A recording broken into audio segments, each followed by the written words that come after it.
Hello everyone, मैं लक्ष्मीकांत शर्मा स्वागत करता हूं आपका इंडिया के सबसे बड़े ऑनलाइन लर्निंग प्लेटफॉर्म जिसका नाम है Unacademy. Crack RPSC with Unacademy. देखो दोस्तों, हम यहाँ पे बात करेंगे आरपीएससी के बारे में और आरपीएससी में हम बात करेंगे रीजनिंग के बारे में। अब आपको ये तो पता होगा कि आरपीएससी में रीजनिंग का रोल बहुत सारा है। और आप किसी भी एग्जाम की मान लो बात कर लो, चाहे पटवारी का एग्जाम हो, राजस्थान पुलिस का एग्जाम हो, फर्स्ट ग्रेड आरएएस, किसी भी एग्जाम की मैं बात करूं, रीजनिंग का इम्पोर्टेंट रोल यहाँ पे रहता है। तो हमारा जो यहाँ पे स्लोगन चल रहा है वो चल रहा है crack RPSC with India's largest learning platform जिसका नाम है अनअकैडमी। सबसे पहले मैं आपको ये बता देता हूँ कि अनअकैडमी आपको क्या क्या चीजें प्रोवाइड करवाता है अपने सब्सक्रिप्शन में। देखो, अनअकैडमी आपको अपने सब्सक्रिप्शन में डेली लाइव क्लासेस प्रोवाइड करवाता है। मान लो आप किसी भी एग्जाम की तैयारी कर रहे हो तो आपको उस एग्जाम से रिलेटेड जितनी भी सब्जेक्ट आपके पास होंगी उन सब की डेली लाइव क्लासेज आपको अनअकैडमी के द्वारा प्रोवाइड करवाई जाएंगी। लाइव क्लासेज के साथ साथ अनअकैडमी आपको लाइव टेस्ट सीरीज और क्विजेज भी प्रोवाइड करवाएगा। अनअकैडमी आपको स्ट्रक्चर्ड कोर्सेज प्रोवाइड करवाएगा। स्ट्रक्चर्ड कोर्सेज का मतलब है कि आप किसी भी एग्जाम की अगर तैयारी कर रहे हो, उस एग्जाम में कौन कौन से सब्जेक्ट आपके पास आते हैं, उन सब्जेक्ट के अंदर सिलेबस आपके पास क्या है, वो स्ट्रक्चर्ड सिलेबस, पूरा स्ट्रक्चर स्वीट। ऐसा नहीं होगा कि मान लो कभी आप रीजनिंग की क्लास ले रहे हो, कभी आप हिंदी की क्लास ले रहे हो, कभी आप इंग्लिश की क्लास ले रहे हो। ऐसा कुछ नहीं होगा। पूरा स्ट्रक्चर्ड कोर्स आपको यहाँ पे अनअकैडमी के द्वारा दोस्तों प्रोवाइड करवाया जाएगा। तो आपको ध्यान रखना है, जितनी भी सब्जेक्ट आपकी किसी भी एग्जाम में आएंगी, वो सारी की सारी सब्जेक्ट एक साथ आपको तैयार करवाई जाएंगी। उसके साथ आपको अनअकैडमी अनलिमिटेड एक्सेस की फैसिलिटी भी प्रोवाइड करवाता है। अनलिमिटेड एक्सेस का मतलब है कि अगर आप किसी भी एग्जाम की तैयारी कर रहे हो, मान लो आप पटवारी की तैयारी कर रहे हो, तो पटवारी के कोर्स को आप कितनी भी बार ज्वाइन कर सकते हो जितने दिन का आपने सब्सक्रिप्शन लिया है। मान लो आपने सब्सक्रिप्शन 1 साल का लिया है, तो 1 साल के सब्सक्रिप्शन में आप पटवारी का course 10 bar, 20 bar, 30 bar with in time duration कितनी भी बार रिवाइज कर सकते हो, कितनी भी बार आप यहाँ पे वीडियोज देख सकते हो। आरपीएससी के सब्सक्रिप्शन में आपको फ्री मॉक टेस्ट सीरीज, आपको डेली की डेली क्विजेज यहाँ पे अनअकैडमी के द्वारा प्रोवाइड करवाई जाती है, जिससे आप अपने आप को प्रेजेंट कर पाओ, अपने आप को आप देख सकते हो, अपने आप को ये फील करवा सकते हो कि हम किस तरीके से तैयारी कर रहे हैं और हमारे टेस्ट पेपर्स वगैरह में किस तरीके से मार्क्स यहाँ पे आ रहे हैं। अब आपके पास कंडीशन है कि अनअकैडमी के लिए सब्सक्रिप्शन मैं कैसे करूं। देखो, अनअकैडमी के लिए सब्सक्रिप्शन करने का सिंपल सा तरीका है कि सबसे पहले आपको अनअकैडमी लर्निंग ऐप डाउनलोड करना है। डाउनलोड करने के बाद उसको रजिस्टर करना है और रजिस्टर करने के बाद आपको अपना कोर्स चूज करना है। देखो, कोर्स आपके पास मान लो आरपीएससी का कोर्स, एसएससी बैंक, जिस एग्जाम की आप तैयारी कर रहे हो वो कोर्स आपको चूज करना है। मान लो आप आरपीएससी की तैयारी कर रहे हो तो आपने मान लो आरपीएससी कोर्स चूज कर लिया। उसके बाद आपको गेट सब्सक्रिप्शन पे जाना है। जैसे ही आप गेट सब्सक्रिप्शन पे जाओगे, आपको यहाँ पे टाइम ड्यूरेशन मिलेगा कि कितने टाइम का कोर्स आप ज्वाइन करना चाहते हो। 1 महीने से लेके 24 महीने तक का कोर्स आप यहाँ पे इजीली ज्वाइन कर सकते हो। लेकिन मेरी एक बात ध्यान रखना, आप लोग जितना लंबा कोर्स आप ज्वाइन करोगे आपके लिए उतना ही फायदा होने वाला है। 1 महीने का कोर्स अगर आप ज्वाइन करते हो तो 1 महीने के कोर्स की कीमत है 1400 रुपये पर मंथ। लेकिन अगर आप 12 महीने का कोर्स ज्वाइन करोगे तो कीमत रहेगी 583 रुपये पर मंथ। और 24 महीने का कोर्स अगर आप ज्वाइन करते हो तो 467 पर मंथ आपका खर्चा आने वाला है। तो जितना लंबा कोर्स आप ज्वाइन करोगे, कोर्स की कॉस्ट उतनी ही कैसी हो जाएगी, कम हो जाएगी। तो मैं आपको सजेस्ट करूंगा कि या तो आप 12 महीने का कोर्स ज्वाइन करो या फिर आपको 24 महीने का कोर्स ज्वाइन करना है। मान लो आपने 12 महीने का कोर्स ज्वाइन कर लिया। 12 महीने के कोर्स की जो कीमत है वो है 7,000 रुपये। लेकिन आपको 7,000 रुपये पे नहीं करना है। मैं आपके लिए एक डिस्काउंट ऑफर और लेके आया हूं कि जैसे ही आप कोर्स ड्यूरेशन चेक करोगे 12 महीने की, तो कीमत आएगी 7,000 रुपये। अब उससे पहले जैसे ही आप प्रोसीड टू पे करोगे, उससे पहले आपके पास आएगा कि आपके पास कोई प्रोमो कोड है क्या। आपको यहाँ पे प्रोमो कोड में प्रोवाइड कर पा रहा हूँ LK10। आपको LK10 प्रोमो कोड का यूज करना है और जैसे ही आप LK10 प्रोमो कोड का यूज करोगे आपको 10% का इंस्टेंट डिस्काउंट और मिलेगा। और 10% का इंस्टेंटली डिस्काउंट मिलने के बाद कोर्स की जो कीमत होगी वो होगी 6,300 रुपये। तो 6,300 रुपये में आप 1 साल के लिए अनलिमिटेड एक्सेस RPSC की तैयारी कर सकते हो। अगर आप यहाँ पे 24 महीने का कोर्स ज्वाइन करते हो तो 24 महीने के कोर्स की कीमत रहेगी 9,100 रुपये। लेकिन आपको 9,100 रुपये पे नहीं करना है। अगेन आपको कोड यूज करना है LK10 और जैसे ही LK10 कोड यूज करोगे अगेन आपको 10% का इंस्टेंट डिस्काउंट मिलेगा और कोर्स की जो कीमत रहेगी वो रहेगी 8,190 रुपये। तो 8,190 रुपये में आपको 2 साल का अनलिमिटेड एक्सेस यहाँ पे मिलने वाला है। 2 साल तक आप आराम से घर बैठे अपने पॉकेट से तैयारी अपने टाइम के अकॉर्डिंग इजीली किसी भी एग्जाम की आप कर सकते हो। अगर आपको इससे रिलेटेड कोई भी क्वेश्चन है, आपकी कोई भी क्वेरी है तो आप मुझे कमेंट बॉक्स में कमेंट कर सकते हो। लेकिन मेरा आपको कोड याद रखना है, जो कोड आपको यूज करना है वो LK10 कोड यूज करना है। और कितने परसेंट का डिस्काउंट आपको मिलेगा? 10% का डिस्काउंट आपको यहाँ पे मिलने वाला है। थोड़ा सा हम लोग पढ़ने की बात करें तो देखो हमारा अल्फाबेट ऑर्डर चल रहा था। अल्फाबेट ऑर्डर में मैंने आपको बहुत सारी चीजें बता दी कि अल्फाबेट की पोजीशन कैसे याद करोगे, अल्फाबेट के अपोजिट की कंडीशन आपके पास क्या थी, लेफ्ट राइट से पोजीशन वाले क्वेश्चन आपके पास आ जाए, first half reverse, second half reverse, both half reverse, pairs of letters, ये सारे क्वेश्चंस मैं आपको अल्फाबेट की पास्ट वाली वीडियोस में बता चुका हूं। इन सारे क्वेश्चंस को देखने के लिए, इन सारे क्वेश्चंस को सीखने के लिए अल्फाबेट का पार्ट 1, पार्ट 2 और पार्ट 3 आपका देखना क्या है, बेहद जरूरी है। उसके बाद आप कौन से नंबर का पार्ट दोगे, उसके बाद आप पार्ट नंबर 4 देखो जो आपकी इजीली समझ में आएगा।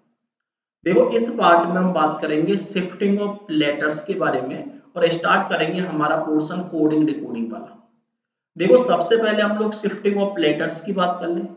अब देखो शिफ्टिंग ऑफ लेटर्स में क्वेश्चन आपके पास किस तरीके से आएंगे कि यहाँ पे लेटर्स की पोजीशन को इंटरचेंज करेगा, लेटर्स की पोजीशन को शिफ्ट करेगा।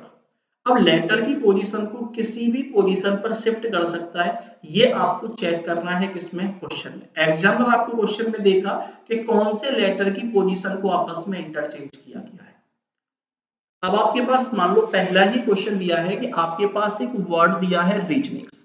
देखो आपके पास एक छोटा सा वर्ड है, वर्ड का जो नाम आपके पास दे रखा है वो रीजनिंग्स दे रखा है। देखो क्वेश्चन आपका ये 2 तरीके का बनेगा, दोनों तरीके का मैं बता दूंगा, आपको सिर्फ देखते रहना है। सुनो ध्यान से, आपके पास जो क्वेश्चन दिया है वो दिया है if first and second letter, देखो पहले और दूसरे लेटर को, थर्ड एंड फोर्थ लेटर, उसके बाद तीसरे और चौथे लेटर को, और वर्ड आपके पास कौन सा है, रीजनिंग्स।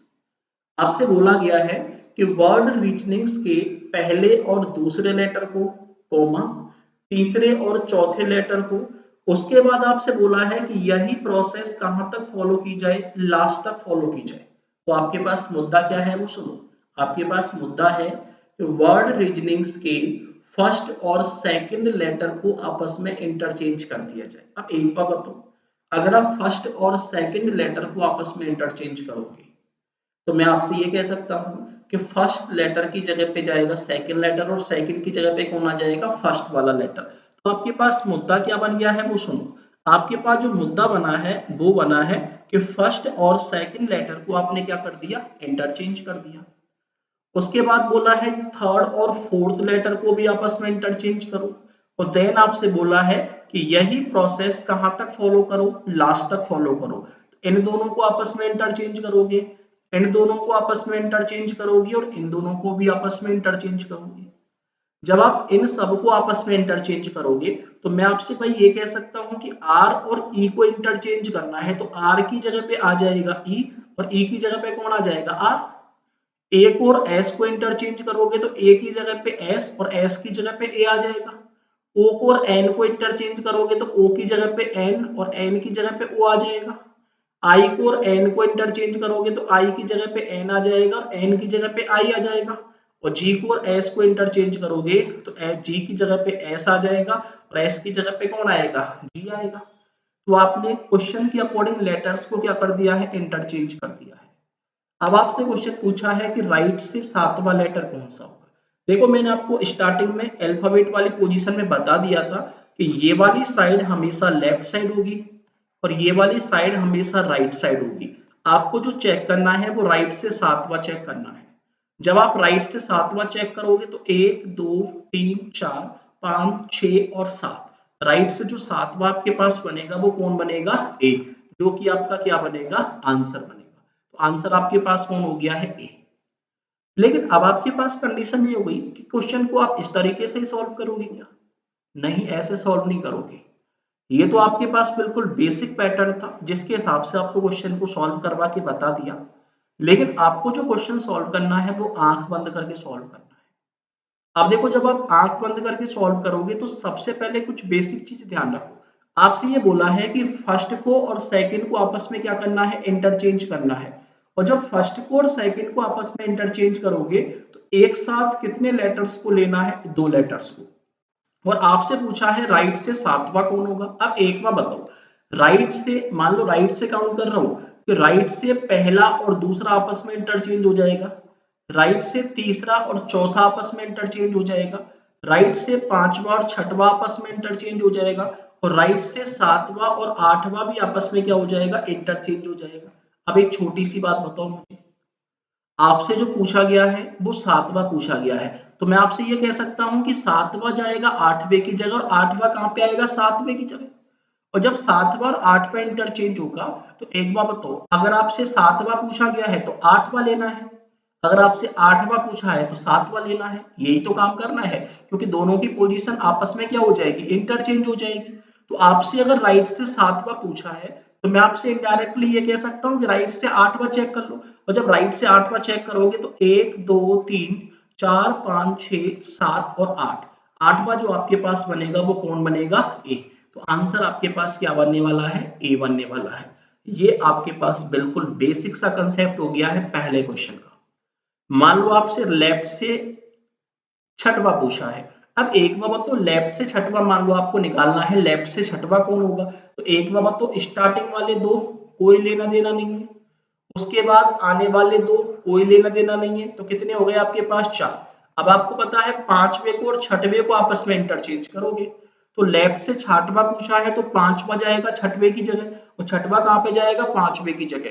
तो लेफ्ट से छठवां पूछा है तो पांचवा चेक कर लो और लेफ्ट से अगर पांचवा पूछता तो छठवां चेक कर लेते। ये आपके पास आंसर हो जाएगा। कर लोगे इस वाले क्वेश्चन को। ये तो आपके पास बिल्कुल कांस्टेबल लेवल का क्वेश्चन हो गया। ऐसे क्वेश्चन आपके कांस्टेबल में बहुत बार पूछे जाते हैं। लेकिन अगर मैं इसी क्वेश्चन को थोड़ा सा और ऊपर लेके चलूं, इसी क्वेश्चन की मान लो मैं आपसे ये कह सकता हूं कि इसी क्वेश्चन की अगर मैं ग्रेड को अपग्रेड करूं, अप करूं, तो सीधी सी बात है आपके पास जो क्वेश्चन आएगा वो ये वाला क्वेश्चन आएगा। अब ये वाला क्वेश्चन आपके पास क्या है, सुनो। ये वाला क्वेश्चन आपके पास दिया है कि if first and sixth letter, आपके पास मुद्दा है कि पहले और छठवें लेटर को, देन दिया है दूसरे और सातवें लेटर को आपस में इंटरचेंज कर दिया जाए। तो मैं आपसे ये कह सकता हूं कि चेंज करना है फर्स्ट को सिक्स्थ के साथ और सेकंड को सेवंथ के साथ, और यही प्रोसेस कहां तक फॉलो करनी है, लास्ट तक। तो मैं कह सकता हूं तीसरा चेंज होगा आठवें के साथ, चौथा चेंज होगा नवे के साथ और पांचवा चेंज होगा कौन से वाले के साथ, 10वें वाले के साथ। यही मामला बनने वाला है आपके पास। अब आपके पास देखो वर्ड, तो देखो सबसे पहले बेसिक तरीके से करेंगे, देन क्वेश्चन का आंसर 3 सेकंड में कैसे देखोगे उसके बारे में बात करेंगे। देखो वर्ड आपके पास अगेन कौन सा है, रीजनिंग्स, ठीक है। ये आपके पास 1 2 3 4 5 6 7 8 9 और 10वां लेटर कौन सा हो गया है, एस। सबसे पहले आपसे बोला है कि पहले को इंटरचेंज करो छठवें के साथ। तो पहला तो आपके पास कौन है, आर, और छठवा आपके पास कौन है, एन। तो सबसे पहले तो एन की और आर की पोजीशन चेंज करनी है। तो आर की जगह पे चला जाएगा एन और एन की जगह पे कौन चला जाएगा, आर। तो ये तो आपने फर्स्ट को और सिक्स को चेंज कर दिया। उसके बाद सेकंड को और सेवंथ को चेंज करना है। तो सेकंड है आपके पास ई और सेवंथ आपके पास कौन है आई। तो मैं कह सकता हूँ ई की जगह पे कौन आ जाएगा आई, और आई की जगह पे कौन आ जाएगा ई। ये आपने सेकंड को और सेवंथ को चेंज कर दिया। उसके बाद थर्ड को और एट्थ को चेंज करना है, तो ए की जगह पे आ जाएगा एन और एन की जगह पे कौन आ जाएगा ए। ठीक है भाई, एक सेकंड रुको, ये जबरदस्ती में ये लाइन खिंच गई। अनवांटेड चीजें होती है भाई, जिसको आप ना चाहो अपने आप बन जाती हैं, ठीक है ना। ये एजम्पशंस वाला पोर्शन आएगा आपके पास। अब आपसे ये कह सकता हूँ कि ए की जगह पे आ जाएगा एन और एन की जगह पे कौन आ जाएगा ए। उसके बाद एस को और जी को चेंज करोगे तो एस की जगह पे आएगा जी और जी की जगह पे कौन आ जाएगा एस। उसके बाद ओ को और एस को चेंज करोगे तो ओ की जगह पे आएगा एस और एस की जगह पे कौन आ जाएगा ओ। ये आपने प्रोसेस के हिसाब से क्वेश्चन को क्या कर लिया है, सेट कर लिया है। अब आपसे पूछा है राइट से सातवां कौन होगा, तो एक बार बताओ, 1 2 3 4 5 6 7 और राइट से जो सातवां आपके पास होगा वो कौन होगा जी, जो कि ये आपका क्या बनेगा, आंसर बनेगा। ये आपका बिल्कुल बेसिक तरीके से क्वेश्चन हो गया है। इस वाले क्वेश्चन में कोई दिक्कत नहीं किसी को। अब देखो आपने क्वेश्चन को बेसिक तरीके से तो कर लिया, लेकिन अगर आपसे ये बोला जाए कि मान लो क्वेश्चन को आपको 2 सेकंड में खत्म करना है। अब देखो क्वेश्चन को 2 सेकंड में आप कैसे खत्म करोगे वो भी सुन लो आप लोग। वर्ड मैंने लिख दिया है रीजनिंग, ठीक है ना, कंडीशन आपके पास सेम है ही। ये एक बार थोड़ा सा रुको, ये जबरदस्ती बन गया है।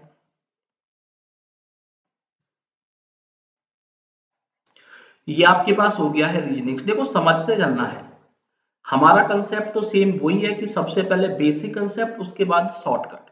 क्योंकि मैं डायरेक्टली आपको शॉर्टकट नहीं कर पाता कि मान लो अगर आपके दिमाग से शॉर्टकट निकल जाए और बेसिक आपको आता नहीं है तो आप क्वेश्चन को छोड़ के ही आओगे। लेकिन अगर आपको बेसिक और शॉर्टकट ये दोनों ही आते हैं तो आपको अगर शॉर्टकट आप भूल भी जाओ तो बेसिक से क्वेश्चन को सॉल्व कर सकते हो। तो किसी भी कंडीशन में शॉर्ट ट्रिक के पीछे नहीं भागना है आप लोगों को। अगर आप शॉर्टकट के पीछे भागोगे तो भाई किसी भी कंडीशन में सिलेक्शन होने वाला नहीं है। चारों युगों के ज्ञाता बनना है आपको। जब तक आप चारों युगों के ज्ञाता नहीं बनोगे तब तक कंपटीशन में आपका सिलेक्शन होने वाला नहीं है। और आपको पता है कि आजकल जो लेवल एग्जाम का आ रहा है वो बच्चों जैसा लेवल नहीं आ रहा जो आप क्लास एज में पढ़ते हो। एग्जाम का जो लेवल आ रहा है वो हाई लेवल का क्वेश्चन पूछा जा रहा है। क्लासेज में आप लो लेवल के क्वेश्चन पढ़ते हो तो किसी भी कंडीशन में सिलेक्शन होगा क्या, किसी भी कंडीशन में सिलेक्शन नहीं होगा। तो ध्यान रखना है, आपको रीजनिंग पढ़नी है लेकिन रीजनिंग मेरे वे से पढ़नी है, मेरे हिसाब से पढ़नी है, ठीक है भाई। अब सुनिए, आपके पास जो मुद्दा दिया है वो दिया है कि पहले को छठवे से इंटरचेंज करना है। तो एक बार तो 1 2 3 4 5 6 7 8, अच्छा कुछ रह गया, RE, ठीक है ना, ये आपके पास 3 देन 4 5 6 7 8 9 और 10। ये मान लो इसका कोई काम नहीं है, ठीक है, वो वैसे ही लिख दिया है मैंने। आपसे बोला है कि पहले को और छठवे को चेंज करोगे, तो पहला कहाँ पे जाएगा, छठवे की जगह, और छठवा कहाँ पे जाएगा, पहले की जगह। तो मैं आपसे ये कह सकता हूँ कि जो लेटर अभी छठवा है वो कौन सा बन जाएगा, पहला, और जो लेटर अभी पहला है वो कौन सा बनेगा, छठवा। कह सकता हूं नहीं कह सकता। तो एक बार तो छठवा लेटर आपके पास कौन है, 1 2 3 4 5 6, छठवा लेटर है आपके पास एन, जो कौन सा बन जाएगा, पहला। उसके बाद दूसरे को और सातवें को चेंज करोगे तो सातवां कौन सा बनेगा, दूसरा। तीसरे को और आठवें को चेंज करोगे तो आठवां बनेगा तीसरा। चौथे को और नवे को चेंज करोगे तो आपको पता है नवा कौन सा बनेगा, चौथा। और पांचवे को और 10वें को चेंज करोगे तो 10वां कौन सा बनेगा, पांचवा। अब आपको पता है जो एक नंबर पे है वो कौन सा बनेगा, छठवा, सातवां, आठवां, नवा और 10वां। ये मुद्दा हो गया। ये आपको पता है लेफ्ट से पहला है और ये आपको पता है लेफ्ट से 10वां है। या तो आप इसको लेफ्ट से 10वां कह सकते हो या फिर आप इसको लेफ्ट से अंतिम कह सकते हो। और आपको पता है कि जो लेटर लेफ्ट से लास्ट होगा वो राइट से कौन सा होता है, पहला। अगर आपको राइट से काउंट करना है तो ऐसे काउंट करोगे, अगर आपको लेफ्ट से काउंट करना है तो इस तरीके से काउंट करोगे। सिर्फ यही चीज आपको ध्यान रखनी है। लेफ्ट से काउंट करने का मतलब है इंक्रीजिंग ऑर्डर में काउंट करना है और राइट से काउंट करने का मतलब है डिक्रीजिंग ऑर्डर में काउंट करना है। अब आपसे पूछा है राइट से सातवां, तो डिक्रीजिंग ऑर्डर में काउंट करोगे, बड़े से छोटा। तो एक बार तो पहला तो आपके पास कौन हो जाएगा, ये ओ। 1 2 3 4 5 6 और सातवां आपके पास कौन हो गया है, जी। तो राइट से सातवां आपके पास कौन बनेगा, जी। ये आपके पास सेकंड शॉर्टकट मेथड हो गया। लेकिन मान लो अगर आप बैंक की तैयारी कर रहे हो तो बैंक में ये मेथड भी काम नहीं करेगा, क्योंकि बैंक में आपको पता है पेपर ऑनलाइन आएगा, ऑनलाइन तो सब जगह पेपर आ रहा है। लेकिन देखो और एग्जाम्स में आपको टाइम मिल जाता है, लेकिन बैंक में क्वेश्चंस को सॉल्व करने का टाइम आपको नहीं मिल पाता है, तो क्वेश्चन को डायरेक्टली सॉल्व करना होता है। तो अगर आप बैंक में इस पैटर्न से करोगे तो आपको पता है 3 सेकंड का टाइम लगेगा, लेकिन इस क्वेश्चन के लिए 3 सेकंड का टाइम भी कैसा है, ज्यादा है। क्वेश्चन को और दूसरे तरीके से कैसे करोगे वो सुनो ध्यान से। आपके पास देखो, ध्यान से सुनते चलना, स्टेप बाय स्टेप मैं प्रोसेस को छोटा बनाता चल रहा हूं, ठीक है ना। NINGS। अब आपके पास मुद्दा है कि पहले को चेंज करना है छठवें के साथ। आपको कुछ नहीं देखना, जो भी आपके पास इंटरचेंज करने वाला क्वेश्चन आ जाए उसमें आप ये देखो कि पहले को किसके साथ इंटरचेंज कर रहा है। आपको पता है पहले को किसके साथ इंटरचेंज कर रहा है, छठवें के साथ। और जब पहले को छठवें के साथ इंटरचेंज कर रहा है तो आपको ध्यान रखना है ये जो लेटर है वो हमेशा उस पोजीशन के बराबर होगा जिसको पहले के साथ इंटरचेंज किया है।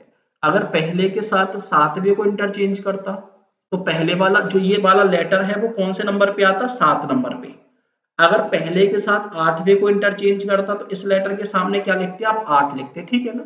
पहले के साथ जिस लेटर को इंटरचेंज किया गया है इसके सामने आप क्या करोगे, ये लेटर लिख दोगे। तो आपके पास मुद्दा क्या है, आपके पास मुद्दा दिया है सीधा सा, एक सेकंड रुको। आपके साथ मुद्दा दिया है कि पहले के साथ इंटरचेंज किसको किया है, छठवें को। तो ये वाला जो लेटर है वो हमेशा छठवें नंबर पे आएगा, और ये जो लास्ट वाला लेटर है वो भी हमेशा छठवें नंबर पे आएगा। लेकिन ये तो राइट साइड है तो ये राइट से छठवा होगा, और ये लेफ्ट साइड है तो ये लेफ्ट से छठवा होगा। क्लियर है मामला, कोई दिक्कत वाली बात है क्या। अब आपको पता है भाई, अगर लेफ्ट से काउंट करोगे तो आपके पास मुद्दा है इंक्रीजिंग ऑर्डर, अगर राइट से काउंट करोगे तो राइट से काउंट करने का मतलब है डिक्रीजिंग ऑर्डर। आपको सिर्फ यही ध्यान रखना है। अब आपसे पूछा गया है राइट से सातवां कौन होगा। अब एक बाबत तो राइट से सातवां आपको निकालना है, लेकिन अब यहाँ पे कंडीशन, ये तो मैंने पहले आपको बता दी थी कि लेफ्ट से काउंट करोगे तो इंक्रीजिंग ऑर्डर और राइट से काउंट करोगे तो डिक्रीजिंग ऑर्डर। लेकिन अब ध्यान रखना है, आपको राइट से सातवां निकालना है तो राइट से छठवां तो ऑलरेडी आपके पास है ही। तो राइट से जो सातवां आपके पास बनेगा वो कौन बनेगा, जी। क्योंकि आपके पास मुद्दा क्या था, आपके पास मुद्दा यही तो था, इधर की साइड आ जाओ। ये राइट से पहला, राइट से दूसरा, राइट से तीसरा, राइट से चौथा, राइट से पांचवा और ये राइट से छठवा बना था। तो राइट से सातवां आपके पास कौन बना था, जी। आपके पास कंडीशन क्या है, राइट से छठवा तो आपके पास एस है ही, तो जो सातवां बनेगा वो डायरेक्टली इससे एक आगे, और एक आगे बनेगा तो आंसर क्या बनेगा, जी। मान लो आपसे लेफ्ट से आठवां पूछ लिया जाए, अब एक बार तो लेफ्ट से आठवां निकालना है मान लो, तो छठवां तो लेफ्ट से आपके पास आर है ही, सातवां इससे आगे वाला और आठवां कौन हो जाएगा, ए। तो मैं कह सकता हूँ लेफ्ट से जो आठवां बनेगा वो कौन बनेगा, आपके पास ए बनेगा। इस तरीके से क्वेश्चन का क्या देना है, आंसर। अब देखो सारे क्वेश्चंस को हम बेसिक तरीके से खत्म करेंगे।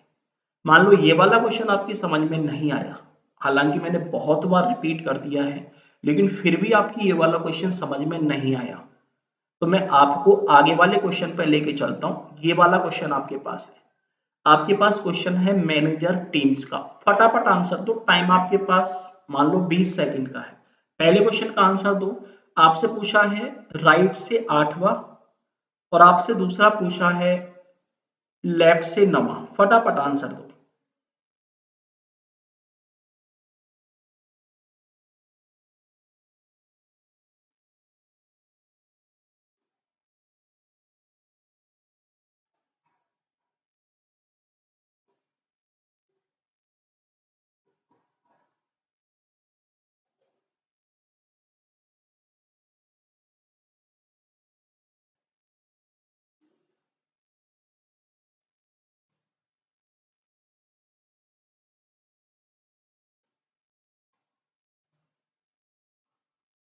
फटाफट आंसर दो।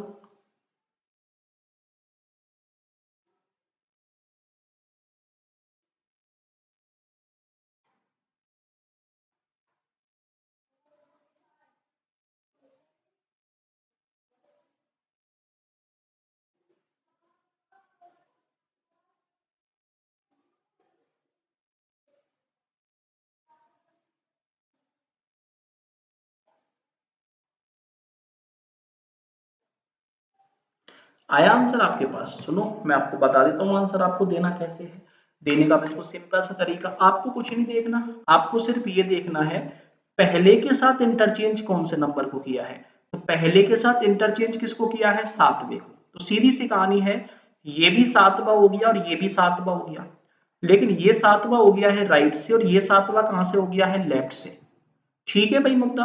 अब आपसे पूछा है राइट से 8वां कौन होगा, तो आपको पता है 7वां तो एस है ही, 8वां इससे आगे वाला, और एस से आगे वाला कौन हो गया? एम। तो आंसर आपके पास क्या हो गया? एम हो गया। आपसे पूछा है लेफ्ट से 9वां कौन होगा, तो आपको पता है भाई लेफ्ट से 9वां, तो एक बार बताओ, लेफ्ट से 7वां तो आपके पास है ही, 8वां जो बनेगा वो ए और 9वां कौन बनेगा? एन। तो आंसर आपके पास क्या बनेगा? एन। ये आपके पास सेकंड क्वेश्चन हो गया है। लो बिल्कुल चुटकियों में आंसर आएंगे आपके, लोड नहीं लेना है आप लोग, चुटकियों में आंसर उड़ा दो फटाफट। अगले क्वेश्चन की बात करो, क्वेश्चन आपके पास है डुप्लीकेटेड ड्रॉप बॉक्स, फटाफट आंसर दो फटाफट। 2 सेकंड का क्वेश्चन है आपके पास कि पहले के साथ किसको चेंज किया है? 90 को। और आपको पता है पहले के साथ अगर 90 को चेंज किया है तो ये आपका कौन सा बनेगा? 9 नंबर का। और ये भी कौन सा बनेगा? 9 नंबर का। लेकिन ये 9 कहां से है? राइट से। और ये 9 कहां से है? लेफ्ट से। आपसे पूछा है राइट से 10वां पूछा है। अब एक बार तो 9 तो आपके पास है ही एक्स, तो 10वां आपके पास कौन बनेगा? ओ। लो झटकों में आंसर कौन? ओ। आपसे पूछा है लेफ्ट से 9वां, अब एक बार तो लेफ्ट से 9वां पूछा है, तो आपको पता है लेफ्ट से 9वां तो ऑलरेडी कौन है? डी। लो भाई चुटकियों में आंसर, आंसर आपके पास कौन? डी। खत्म। आंसर दो फटाफट इस वाले क्वेश्चन का, फटाफट आंसर दो।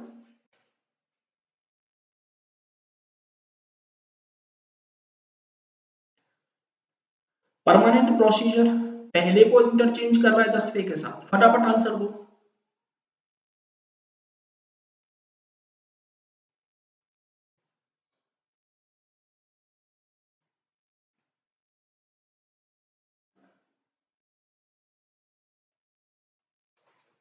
हाँ भाई, पहले के साथ किसको इंटरचेंज कर रहा है? 10वें को। तो मैं कह सकता हूँ ये कौन सा हो गया? 10वां। और ये भी कौन सा हो गया? 10वां। लेकिन ये 10वां कहाँ से? राइट से। और ये 10वां कहाँ से? लेफ्ट से। आपसे पूछा है राइट से 11वां कौन सा होगा, तो 10वां तो आपके पास ही है ही, 11वां कौन होगा? आर। ये लो खत्म।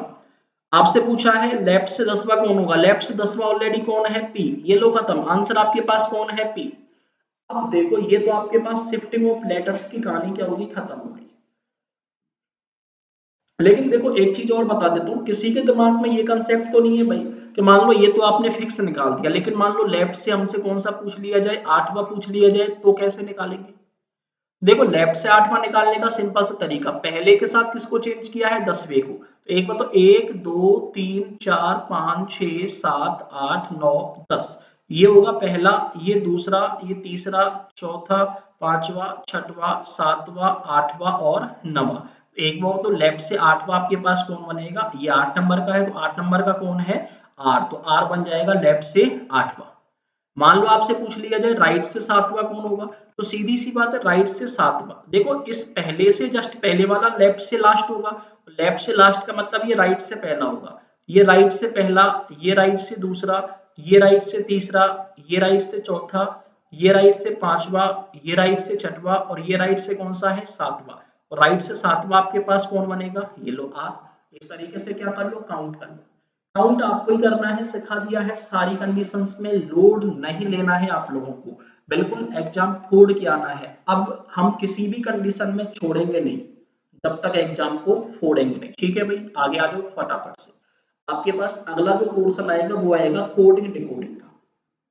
अब देखो अगर मैं कोडिंग डिकोडिंग की बात करूं, तो कोडिंग डिकोडिंग आपको पता है लगभग 3 से लेके 5 नंबर का क्वेश्चन हर एग्जाम में कोडिंग डिकोडिंग का पूछा जाता है। वेस्ट अल्फाबेट पर ही टेंशन नहीं लेना है कि नया टॉपिक कैसे स्टार्ट कर दिया, अल्फाबेट वेस्ट ही है, लेकिन टॉपिक का नाम क्या हो गया है? कोडिंग डिकोडिंग हो गया है। आपने ऐसे क्वेश्चन बहुत बार देखे होंगे कि किसी सांकेतिक कूट भाषा में एप्पल को लिखा गया है BQQMF, तो आपसे पूछा गया है उसी कोडिंग भाषा में मंडे को क्या लिखा जाएगा। आपने क्वेश्चन देखे होंगे कि in a certain coding language the word apple is written as BQQMF, then how the word Monday will be written. तो सबसे पहले तो आप कोडिंग डिकोडिंग का मतलब समझ लो कि कोडिंग डिकोडिंग का मतलब क्या होता है।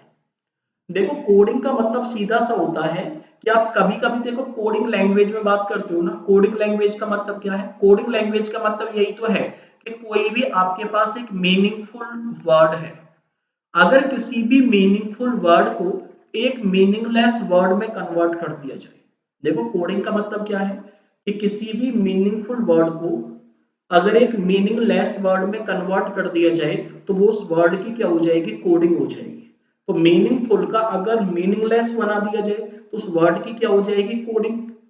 लेकिन अगर मैं डिकोडिंग की बात करूं तो डिकोडिंग का मतलब सीधा सा कि अगर उस मीनिंगलेस वर्ड को उस मीनिंगफुल वर्ड में कन्वर्ट कर दिया जाए तो वो उसकी क्या हो जाएगी? डिकोडिंग हो जाएगी। क्लियर है मामला? तो आपके पास मुद्दा है, मीनिंगफुल वर्ड को अगर मीनिंगलेस वर्ड में कन्वर्ट कर दिया जाए तो वो उसकी कोडिंग होगी, लेकिन मीनिंगलेस वर्ड को एक मीनिंगफुल में कन्वर्ट कर दिया जाए तो वो उसकी क्या बनेगी? डिकोडिंग बनेगी। क्लियर है मामला? और आपको ध्यान रखना है कि जो आपके कोडिंग डिकोडिंग के क्वेश्चन है वो आपके कंप्यूटर बेस्ड होते हैं। देखो कंप्यूटर बेस्ड कैसे होते हैं कि मान लो आप किसी भी कंप्यूटर में एक इनपुट डालते हो, जब आप कंप्यूटर में इनपुट डालते हो तो कंप्यूटर रिवर्स में आपको क्या देता है? आउटपुट देता है। लेकिन देखो ध्यान रखना, कंप्यूटर आपको डायरेक्टली आउटपुट नहीं देता, कंप्यूटर बीच में क्या करता है? प्रोसेस करता है। तो सेम कंडीशन कहाँ पे होती है? कोडिंग डिकोडिंग में होती है कि ये आपके पास मान लो एक इनपुट दिया है और ये मान लो आपके पास क्या दिया है? एक आउटपुट दिया है। किसी भी कंप्यूटर में आपने इनपुट डाला, कंप्यूटर ने रिवर्स में आपको क्या दे दिया है? आउटपुट दे दिया है। लेकिन आउटपुट दिया कैसे है इसका पता लगाने के लिए किसका पता होना जरूरी है? प्रोसेस का। जब आपको प्रोसेस का पता लग जाएगा तो उसके बाद अगेन आपको एक इनपुट मिलेगा, उस इनपुट में किसको अप्लाई करना है? प्रोसेस को अप्लाई करना है। और प्रोसेस को अप्लाई करने के बाद जो भी आपके पास आउटपुट आएगा वही आपका क्या बनेगा? आंसर बनेगा। क्लियर है मामला? कोई दिक्कत वाली बात? तो अभी तो आपको ना तो इनपुट आउटपुट और प्रोसेस से लेना देना है, अभी आपको किसी भी चीज से लेना देना नहीं है। यहाँ पे सबसे पहले हम बात करेंगे कोडिंग डिकोडिंग के पैटर्न्स के बारे में कि कोडिंग डिकोडिंग के आपके पास कितने पैटर्न बनते हैं, उसके बाद हम आगे बात करेंगे। देखो अगर मैं कोडिंग डिकोडिंग के पैटर्न की बात करूं तो पहला जो कोडिंग डिकोडिंग का टाइप बनेगा वो बनेगा वर्ड टू वर्ड कोडिंग। जब एक वर्ड को एक दूसरे वर्ड में क्या किया जाए? कोड किया जाए। वर्ड टू वर्ड कोडिंग आपका दो तरीके का आएगा, एक तो आएगा कॉमन कोडिंग और दूसरा आएगा वर्ड सब्स्टिट्यूट कोड वाला, जो आपका बैंक में लगभग 3 से लेके 5 नंबर का पूछा जाता है। ये तो आपके पास वर्ड टू वर्ड कोडिंग हो गया। दूसरा आपके पास आएगा लेटर टू नंबर, जब किसी भी लेटर को एक नंबर में कोड करेगा। तीसरा आपके पास आएगा लेटर टू सिंबल, जब लेटर को एक सिंबल में कोड करेगा। और नेक्स्ट आएगा आपके पास लेटर टू लेटर, जब लेटर्स को किस में कन्वर्ट करेगा? लेटर्स में। ये जो क्वेश्चन मैंने आपको दिया है वो लेटर टू लेटर का दिया है, क्योंकि APPLE लेटर दे रखे हैं, BQQMFE क्या है? लेटर है। तो लेटर्स को किस में कन्वर्ट किया है? लेटर्स में कन्वर्ट किया है। और लेटर टू लेटर को कन्वर्ट करने के दो तरीके हो सकते हैं, या तो किसी भी लेटर के ऑर्डर में चेंज कर दिया जाए और या फिर किसी भी लेटर की पोजीशन में चेंज कर दिया जाए। ऑर्डर में चेंज एग्जामिनर 3 तरीके से करेगा और पोजीशन में चेंज एग्जामिनर 2 तरीके से कर सकता है। इसके अलावा दुनिया में ऐसा एक भी पैटर्न कोडिंग डिकोडिंग का नहीं बचा जो आपके इन 4 पैटर्न से बाहर चला जाए। ध्यान रखना है, अगर आपने ये 4 पैटर्न अच्छे ढंग से याद कर लिए, अच्छे ढंग से पढ़ लिए, तो कोडिंग डिकोडिंग का एक भी क्वेश्चन आपका नहीं छूटेगा, ये मेरी गारंटी है। क्लियर है? तो आपको बड़ी ध्यान से कंडीशंस को समझते हुए चलना है। और कोडिंग डिकोडिंग में पूरे 3 नंबर का आएगा तो 3 नंबर का, और 5 नंबर का आएगा तो 5 नंबर का। पूरा नंबर जोड़ लो अपने सिलेबस में कि 5 नंबर तो हम यहाँ पे किसी भी कंडीशन में छोड़ने वाले नहीं है। क्लियर है मामला? तो देखो आपके पास बात करें वर्ड टू वर्ड कोडिंग के बारे में। देखो वर्ड टू वर्ड कोडिंग आपके पास क्या है? सुनो कि किसी भी कोडिंग लैंग्वेज में रैट को बोला जाए डॉग। आपके पास सीधा सा मुद्दा है, जो रैट आपके पास दिया है वो वर्ड दिया है और डॉग भी आपके पास क्या दिया है? एक वर्ड दिया है। तो आपके पास कंडीशन क्या है कि ये रैट है और रैट को जो बोला गया है वो क्या बोला गया है? डॉग बोला गया है। देखो आपके पास मुद्दा है, आपके पास कंडीशन क्या दे रखी है वो सुनो। आपके पास कंडीशन दे रखी है कि रैट को क्या बोला जाए? डॉग बोला जाए। दूसरा दिया है डॉग को बोला जाए मैंगूज। देखो ये आपके पास डॉग है और डॉग को क्या बोला गया है, मैंगूज बोला गया है। उसके बाद दिया है मैंगूज को क्या बोला जाएगा, लॉइन। देखो आपके पास अगला मुद्दा दिया है कि मैंगूज को क्या बोला जाए, लॉइन बोला जाए। नेक्स्ट आपके पास दिया है कि लॉइन को क्या बोला जाए, स्नेक बोला जाए। तो लॉइन को क्या बोल दिया, स्नेक बोल दिया है। और आपके पास मुद्दा है स्नेक को क्या बोला जाए, एलिफेंट बोला जाए। देखो ये तो आपके पास क्या है कोडिंग के, मान लो रैट का कोड दे दिया डॉग, डॉग का कोड दे दिया है मैंगूज, मैंगूज का कोड दे दिया है लाइन, लाइन का कोड दे दिया है स्नेक, और स्नेक का कोड क्या दे दिया है, एलिफेंट। ये आपके पास वर्ड के कोड दे दिए। अब देखो ऐसे क्वेश्चन में सबसे पहले आपको एक्चुअलिटी का पता लगाना होता है। ऐसे क्वेश्चन में जब तक आपको वास्तविक चीज का पता नहीं होगा तब तक आप क्वेश्चन का आंसर नहीं दे सकते। मान लो वास्तविक चीज क्या, वास्तविक चीज के बारे में ही तो बात करें, तो आपके पास पूछा है तो पालतू पशु के रूप में किसे पाला जाए। सबसे पहले तो आपको ये पता लगाना है कि इन सब में से पालतू पशु आपके पास कौन है, पेट एनिमल कौन सा है। अगर इन सबके बीच में कंपैरिजन किया जाए तो आपके पास एक मुद्दा मिलेगा कि इन सब के बीच में जो पालतू पशु आपके पास होगा वो कौन होगा, डॉग होगा। देखो पालतू पशु आपके पास कौन हो गया है, डॉग।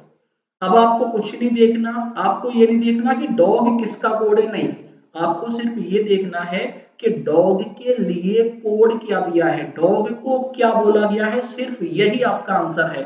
तो आपके पास मुद्दा है कि डॉग किसका कोड है, रैट। नहीं, ये नहीं, डॉग किसका कोड नहीं, डॉग का कोड क्या है, डॉग का कोड क्या है, मैंगूज। तो आपके पास आंसर क्या जाएगा, मैंगूज। कुछ नहीं करना आपको, डॉग से जस्ट आगे वाला जो कोड है वही आपका क्या होगा, आंसर होगा।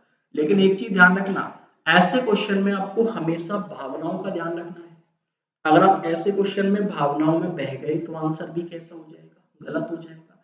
भावनाओं में कैसे बहोगे वो सुनो।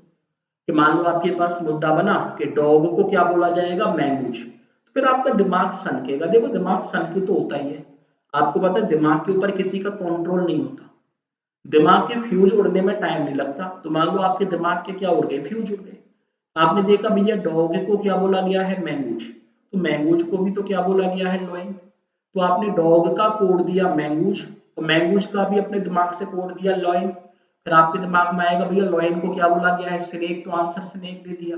फिर दिमाग में आएगा स्नेक को क्या बोला गया है, एलिफेंट। तो ले दे के आपका जो आंसर जाएगा वो क्या जाएगा, एलिफेंट जाएगा, जिससे क्वेश्चन कैसा हो जाएगा, गलत। भावनाओं में नहीं बहना, आपके पास जो भी वास्तविक चीज है उससे जस्ट आगे वाले कोड पे जाना है, वही आपका क्या बनेगा, आंसर। तो मैं कह सकता हूँ डॉग को क्या बोला जाएगा, मैंगूज बोला जाएगा, मंगूज बोला जाएगा।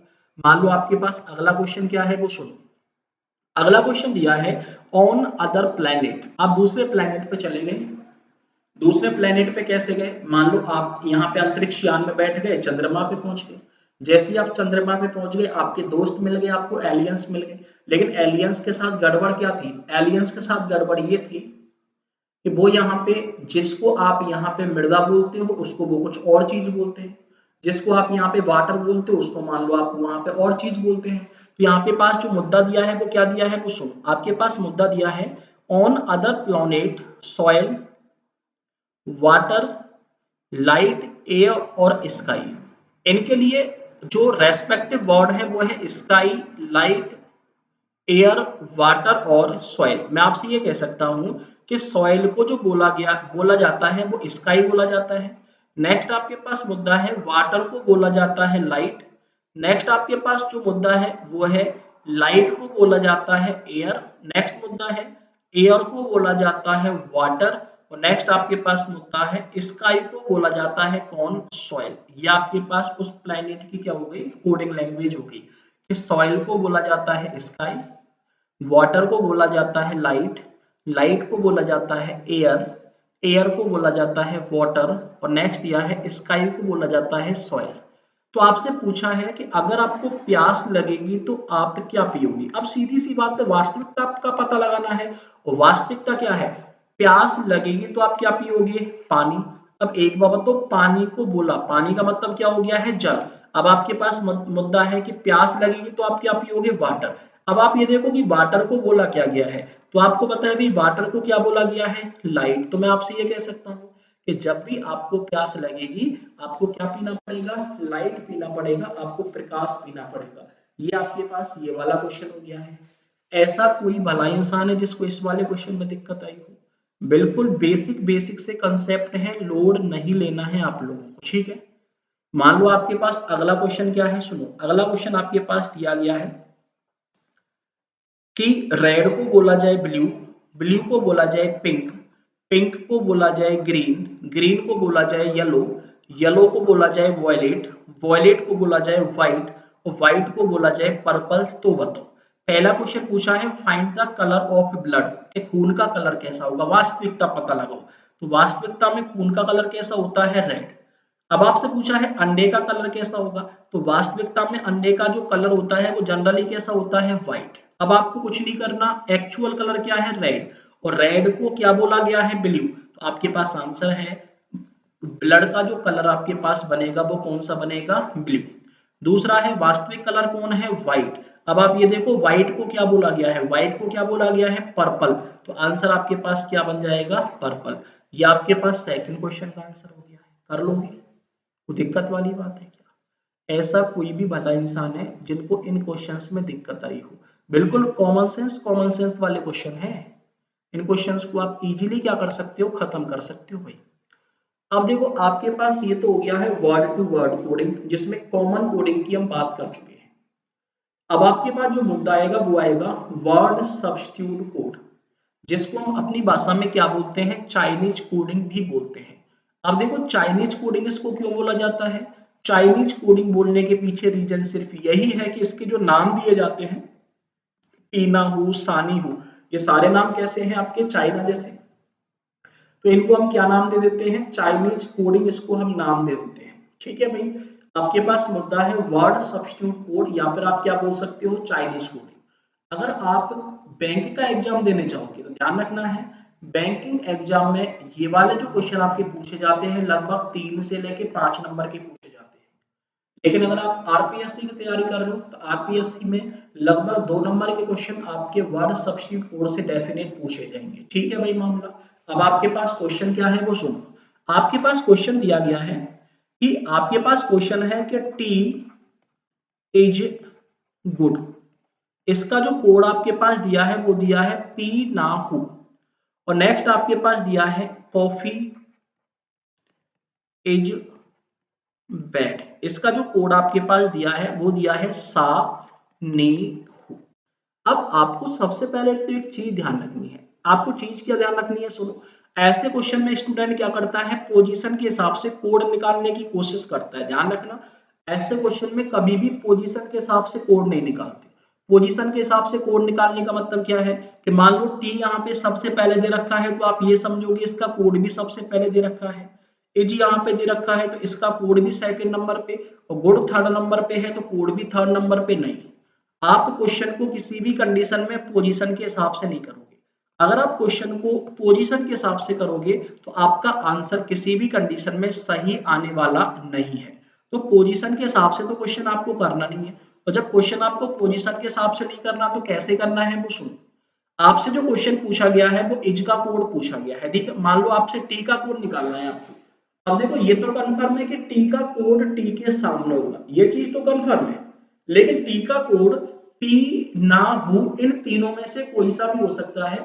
आप पोजीशन के हिसाब से कोड नहीं निकाल सकते। क्लियर है मामला? कोई दिक्कत वाली बात है क्या? तो ध्यान रखना है, पोजीशन के हिसाब से कोड नहीं निकालोगे। टी टी के सामने ही टी का कोड मिलेगा, लेकिन तीनों में से टी का कोड कुछ भी हो सकता है। मान लो आपसे कोड किसका पूछा गया है, इज का, कि इज का कोड क्या होगा। अब सीधी सी बात है, आपसे इज का कोड पूछा है, मतलब जिस वर्ड का कोड आपसे पूछा जाए सबसे पहले उस वर्ड को ढूंढना पड़ेगा कि वो वर्ड कहाँ कहाँ दे रखा है। देखो इज का कोड निकालना है तो इज आपका एक तो फर्स्ट नंबर में दे रखा है, एक इज आपका कहाँ पे है, सेकंड नंबर। अब एक बार बताओ, इज आपका फर्स्ट नंबर में भी है और इज आपका सेकंड नंबर में भी है, तो मैं आपसे ये कह सकता हूँ इज आपका 2 जगह दे रखा है। और जब इज आपका 2 जगह दे रखा है तो इज का कोड भी 2 जगह दे रखा होगा। अब एक छोटी सी बात बताओ, इज का जो कोड दे रखा होगा वो एक जैसा दे रखा होगा, अलग अलग दे रखा होगा। इज का कोड कैसा होगा, एक जैसा होगा। तो आपको कुछ नहीं करना, इन दोनों में ऐसा कोड देखना है जो एक जैसा दे रखा हो। और एक जैसा कोड कौन है आपके पास एच यू, और यहाँ पे भी कौन दे रखा है एच यू।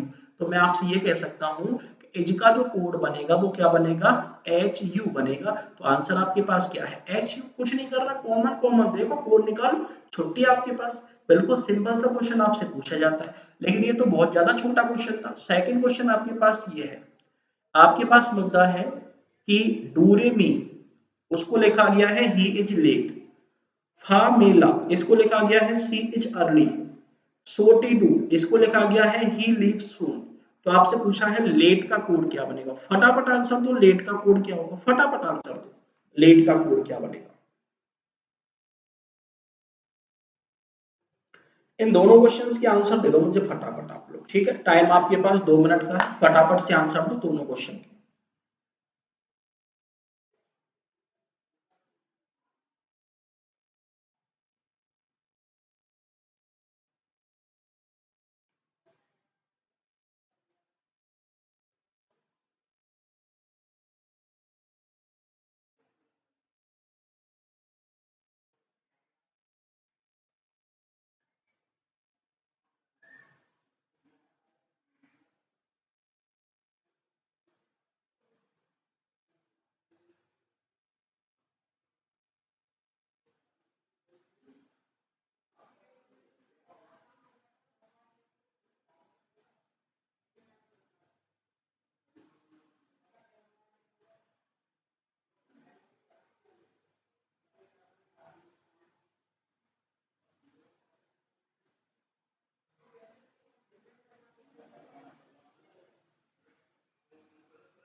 हाँ भाई कुछ पता लगा, देखो बात करें हम एक बार, देखो सुनो, आपसे मान लो ये देखो किसका कोड पूछा गया, बात की आपको कोई लेना देना नहीं है, आपसे कोड किसका पूछा गया है लेट का। अब आप सबसे पहले ये देखो कि लेट कहाँ पे है, देखो एक तो लेट आपका ये रहा, और आपका लेट कहाँ पे है, और लेट आपका कहीं पे नहीं है। मतलब मैं आपसे ये कह सकता हूँ भैया देखो लेट का जो कोड है वो 3 हो सकते हैं, कि लेट का कोड या तो डू हो सकता है, या फिर लेट का कोड रे हो सकता है, और या फिर लेट का कोड क्या हो सकता है मी हो सकता है। इसके अलावा और कुछ भी लेट का कोड हो सकता है क्या, बिल्कुल नहीं हो सकता, क्योंकि लेट आपका एक जगह दे रखा है, तो लेट का कोड भी कहाँ पे होगा एक ही जगह दे रखा होगा, और लेट के सामने या तो डू दिया है, या फिर रे दिया है, और या फिर आपका मी दिया है। क्लियर है मामला, कोई दिक्कत वाली बात है क्या। अब सुनो, आपके पास कंडीशन क्या है कि एक बात बताओ, लेट का कोड या तो डू हो सकता है, या फिर रे हो सकता है, या फिर मी हो सकता है, और लेट आपका केवल एक जगह दे रखा है।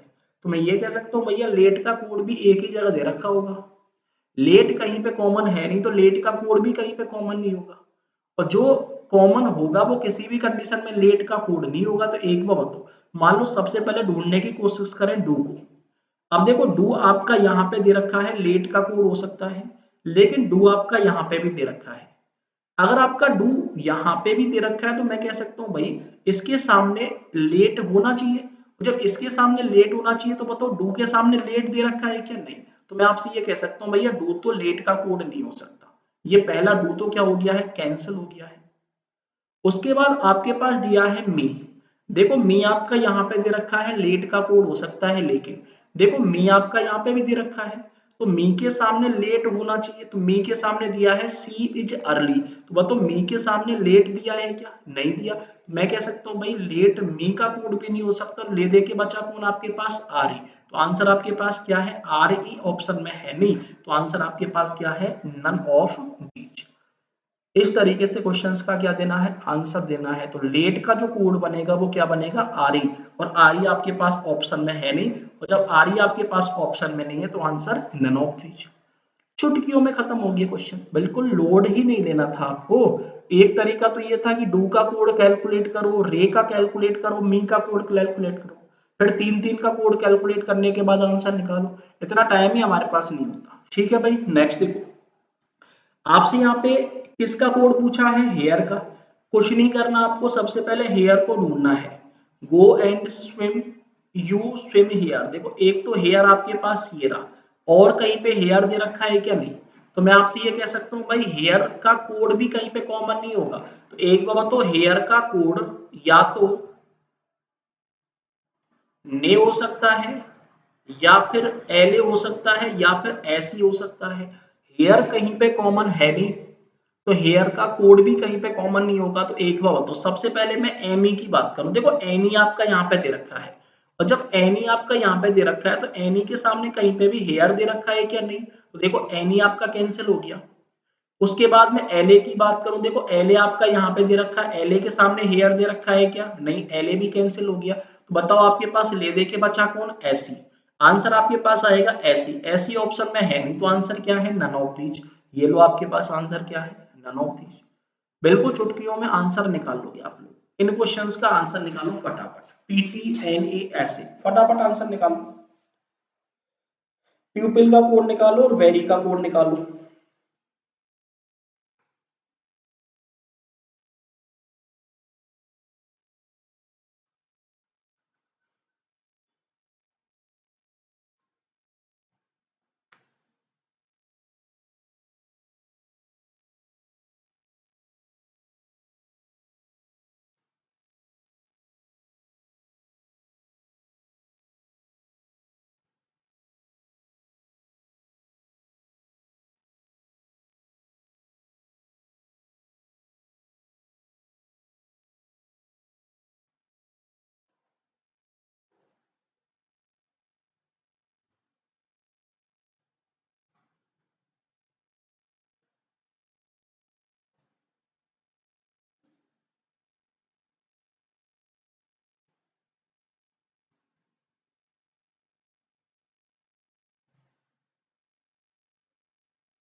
कुछ पता लगा भाई? इतना टाइम हमारे पास कहाँ होता है भाई, बिल्कुल इजीली क्वेश्चन का आंसर देना है। किसका कोड पूछा है?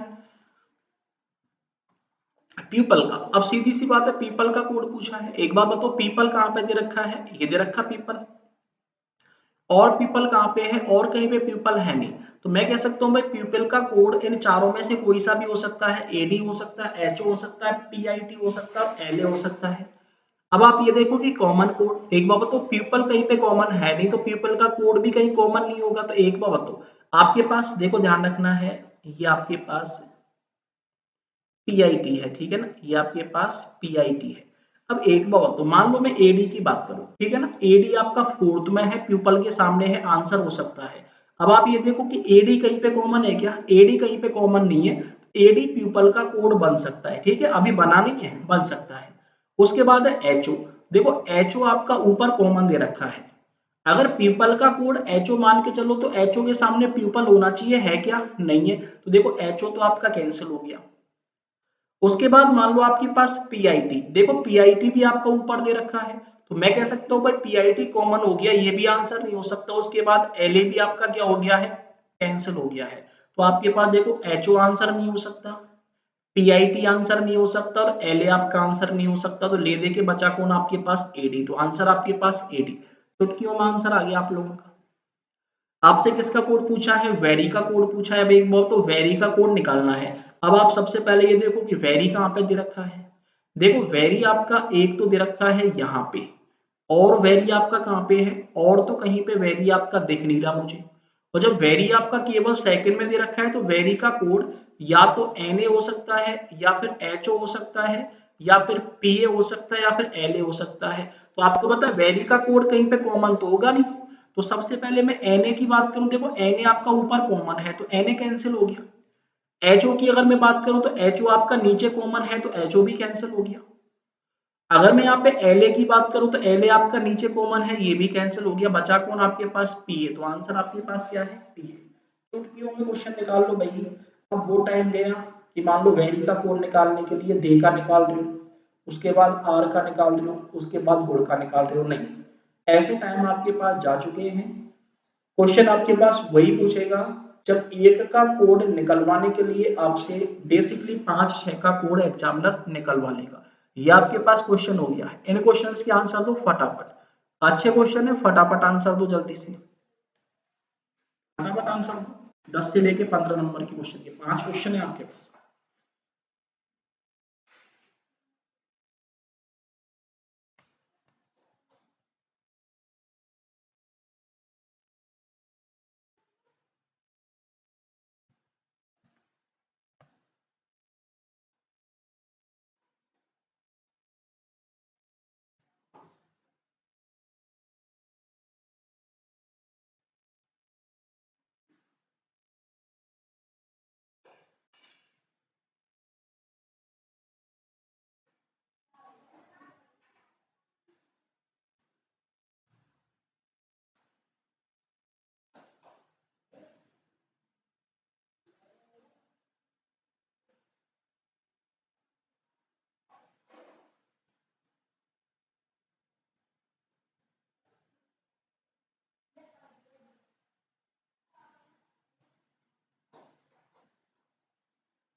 आंसर आया भाई?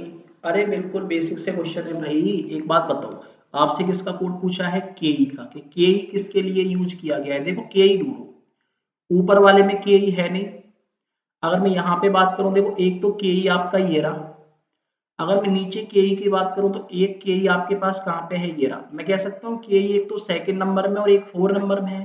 तो केई का कोड भी सेकंड में और 4 में कॉमन होगा ही नहीं होगा? तो एक बार बताओ, केई के सामने दिया है merit list has been displayed. देखो केई के सामने दिया है merit list has been displayed, और यहाँ पे केई के सामने दिया है नेम इन मेरिट लिस्ट। मैं कह सकता हूँ भाई कि यहाँ पे दोनों में जो कॉमन है वो दे रखा है मेरिट, और एक आपके पास दे रखा है लिस्ट। तो मैं कह सकता हूँ केई का कोड या तो मेरिट हो सकता है या फिर लिस्ट हो सकता है।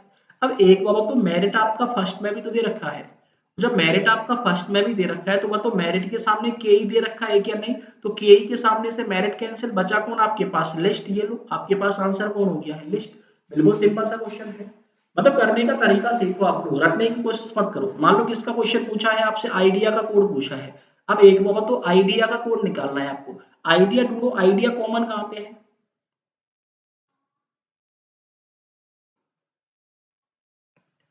मान लो आप आइडिया ढूंढो, आइडिया कॉमन कहाँ पे है? तो एक बार बताओ, अगर मैं आइडिया की बात करूं तो एक तो आइडिया आपके पास ये रहा, ठीक है। और आइडिया आपके पास कहीं पे है क्या? नहीं। और आइडिया आपके पास कहीं पे नहीं है। तो मैं कह सकता हूं आइडिया का कोड फोला बूना, इनमें से कोई एक ही होगा। एक बार बताओ, मान लो आइडिया का कोड निकालना है। आइडिया का कोड या तो फो हो सकता है, ला हो सकता है, बू हो सकता है, ना हो सकता है। इन चारों में से कोई एक ही हो सकता है। और जब आइडिया का कोड इन चारों में से एक ही हो सकता है तो कॉमन देख लो ना। सबसे पहले एफओ की बात करो।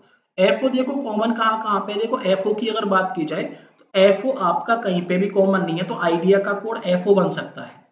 एलए की मैं बात करूं तो एक बाबा, तो एलए कहाँ पे कॉमन है, यहाँ पे।